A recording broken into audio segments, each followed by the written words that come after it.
जय हिंद, नमस्कार साथियों। वरिष्ठ अध्यापक भर्ती परीक्षा 2024 संस्कृत शिक्षा विभाग रिजल्ट जारी हो चुका है और जिन भी साथियों ने डीवी करवाया था उन्होंने अपना रिजल्ट देखा होगा। जो भी चयनित हुए हैं उनको बहुत बहुत बधाई, बहुत बहुत शुभकामनाएं।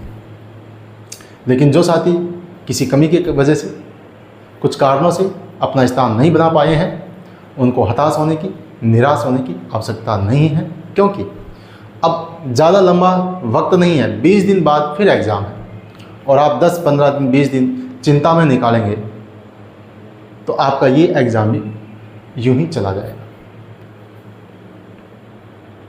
आपने एग्ज़ाम दिया, लंबे समय तक भर्ती नहीं हो तो आप 10 दिन, 20 दिन, महीने भर आप फिर भी सोच सकते हैं कि कब भर्ती आएगी, ये मौका गया, ये मौका गया। लेकिन अब कम से कम 20 दिन बाद एग्ज़ाम तो है, अगले वर्ष फिर एग्ज़ाम है, तो आप फिर खड़े हो जाइए। लेकिन एक बात का ध्यान रखें, जो गलती आपने अब इस एग्ज़ाम में की है उस गलती को पकड़ें, उस पर काम करें।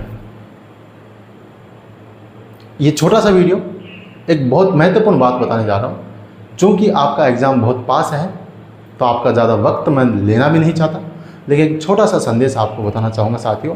इस एग्ज़ाम में आपकी कट ऑफ कितनी रही है? 60%, इससे ज़्यादा कट ऑफ नहीं रही।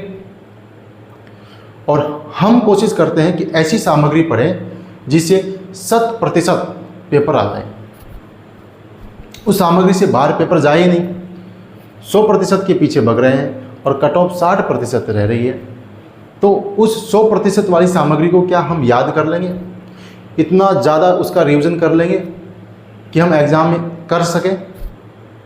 जब तो कोई दिक्कत भी नहीं है, क्योंकि विस्तृत पाठ्यक्रम है और उसको बहुत ज़्यादा तुम 100% के चक्कर में 60% भी नहीं ला पाओगे और स्थान फिर आप सूची में स्थान नहीं ले पाओगे, फिर असफल होगा।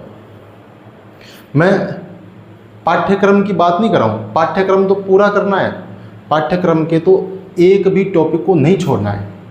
मैं बात कर रहा हूँ कि ऐसी सामग्री के पीछे भागना जो 100% रिजल्ट दे, उसके पीछे भगने की बजाय आप मध्यम मार्ग को अपनाएं। बहुत कम सामग्री भी नहीं, बहुत ज़्यादा भी नहीं, लेकिन ऐसी सामग्री जो संपूर्ण पाठ्यक्रम को कवर करे और लगभग उसमें से 80%, 85% इतना पेपर तो उसमें से आ जाए, ताकि हम अच्छे से 65, 70, 75% पहुँच पाएँ।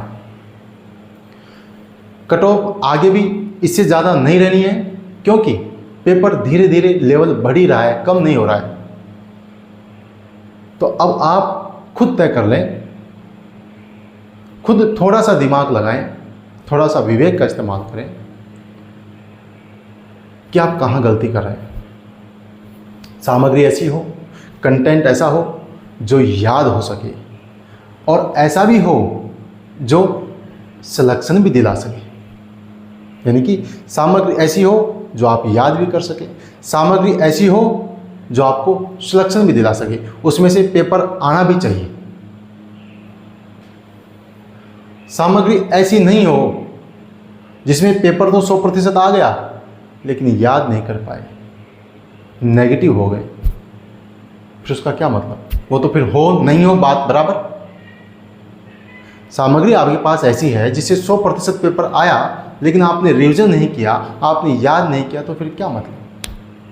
लेकिन सामग्री आपने ऐसी पढ़ी जिसमें से चाहे पेपर आया हो 65% ही, आपने याद भी कर लिया, अच्छे से पचा भी लिया, अच्छा परफॉर्म भी कर दिया और सिलेक्शन भी हो गया।